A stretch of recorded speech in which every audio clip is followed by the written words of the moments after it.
Hi, welcome back to learning planet. സർക്കാർ ജോലി ആഗ്രഹിക്കാത്ത ആരാണുള്ളത്? സ്വാഭാവികമായിട്ടും അതിൽ ഇംഗ്ലീഷിന് വലിയ പ്രാധാന്യമുണ്ട്.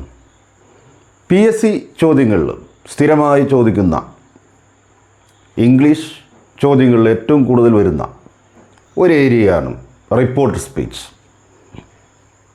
ഇന്നിവിടെ ഒരു ചോദ്യം നമുക്ക് നോക്കാം. സ്ഥിരമായി വരുന്ന ഒരു ചോദ്യം നോക്കാം. അതിൻ്റെ ഉത്തരങ്ങൾ ഓപ്ഷൻസിൽ നിന്ന് എങ്ങനെയാണ് നമ്മൾ റൈറ്റ് ഓപ്ഷൻ കണ്ടുപിടിക്കുക എന്ന് നമുക്ക് ഒന്ന് ശ്രദ്ധിക്കാം.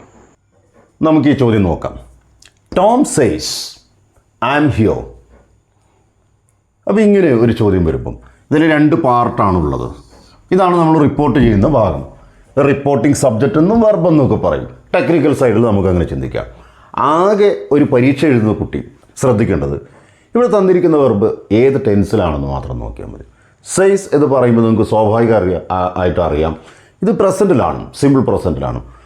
ടോം സൈസ്. നോർമലി നമ്മൾ കാണുന്ന ചോദ്യങ്ങളിൽ ടോം സെഡ് എന്നോ, അല്ലെങ്കിൽ ഇവിടെ ഒരു സബ്ജക്റ്റ് ഉണ്ടാവും, സെഡ് എന്ന് വരും, ആസ്ക്ഡ് എന്ന് വരും, എൻക്വയർഡ് എന്ന് വരും, അഡ്വൈസർ എന്ന് വരും. അങ്ങനെയൊക്കെ വരികയാണെങ്കിൽ സ്വാഭാവികമായിട്ടും ഇവിടെ ഏത് ടെൻസാണ് വന്നിരിക്കുന്നത്. ഉദാഹരണത്തിന് ഇവിടെ പ്രസൻ്റ് ആണെങ്കിൽ, സിമ്പിൾ പ്രസൻ്റ് ആണെങ്കിൽ അത് സിമ്പിൾ പാസ്റ്റിലേക്ക് മാറും. പ്രസൻറ്റ് കണ്ടിന്യൂസ് ആണെങ്കിൽ അത് പാസ്റ്റ് കണ്ടിന്യൂസിലേക്ക്. അപ്പോൾ അങ്ങനെ മാറിയ ഒരു ഓപ്ഷനാണ് നമ്മളിവിടെ തേടേണ്ടത്. പക്ഷേ ഇവിടെ ടോം സൈസ് എന്ന് വരുമ്പോൾ ഇത് സിമ്പിൾ പ്രസൻറ്റിലാണ്.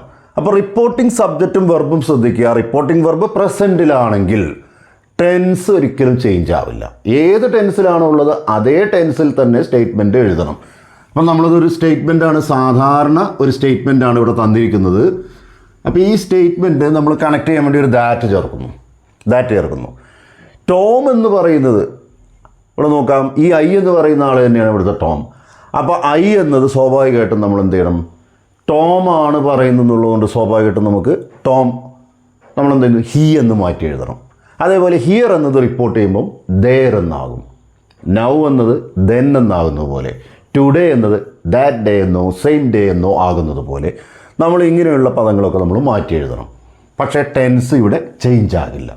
അങ്ങനെയാണെങ്കിൽ ഇത് ടെൻസ് ചേഞ്ച് ആകാത്തത് ഏതെന്ന് നോക്കാം. അപ്പോൾ നമ്മൾ നോക്കാം, ടോം സെയ്സ്. അപ്പോൾ ഇവിടെ പ്രസൻറ്റിൽ വരുന്നു, ടോം ആസ്ക്സ് എന്ന് വരുന്നു, അഡ്വൈസേഴ്സ് എന്ന് വരുന്നു. അപ്പോഴെല്ലാം നിങ്ങൾ ടെൻസ് ചേഞ്ച് ചെയ്യാൻ പാടില്ല.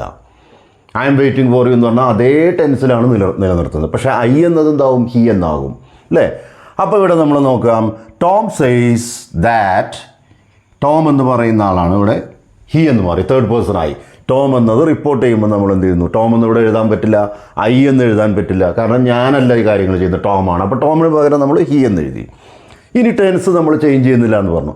അതിൻ്റെ കൂടെ മാത്രമേ ആമ ചേരുള്ളൂ. അപ്പോൾ ഹീൻ്റെ കൂടെ നമ്മൾ എന്ത് ചേർത്തു, ഈസ് എന്ന് ചേർത്തു. അപ്പോൾ ഹീസ്, ഹിയർ എന്നത് ദെയർ എന്നായി. ഇതാണ് ഇതിൻ്റെ റൈറ്റ് ഓപ്ഷൻ. അപ്പം നിങ്ങളിത് സെഡ് എന്ന് നിങ്ങൾ കാണുകയാണെങ്കിൽ അപ്പോൾ സ്വാഭാവികമായിട്ടും ടെൻസ് മാറും. അപ്പോൾ ഇവിടെ ആം എന്ന് പറയുന്നത് അതിൻ്റെ പാസ്റ്റ് ഫോമിലേക്ക് വരും, വാസ് എന്ന് വരും. അപ്പോൾ ഈ വാസ് ദെയർ എന്നാകും.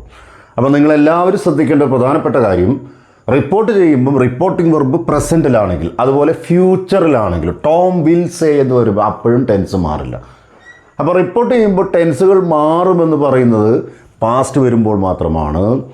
അതേ സമയത്ത് നമ്മൾ അത് ഫ്യൂച്ചറിലോ സിമ്പിൾ പ്രസൻറ്റിലോ വരികയാണെങ്കിൽ നമ്മൾ സ്വാഭാവികമായിട്ടും റിപ്പോർട്ട് ചെയ്യുന്ന ആ ഏരിയ അതേ ടെൻസ് നിലനിർത്തുക.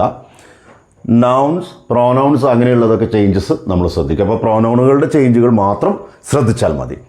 ഇതാണ് നമ്മളിതിൽ മനസ്സിലാക്കേണ്ടത്. അപ്പോൾ ഇതിൻ്റെ ആൻസർ ടോം സെയ്സ് എന്നുള്ളത് റിപ്പോർട്ട് ചെയ്യുന്ന ഐ ആം ഹിയർ എന്ന് പറയുന്നത് Tom says that he is there എന്നാണ് ഇതിൻ്റെ ഉത്തരം. Okay, thank U.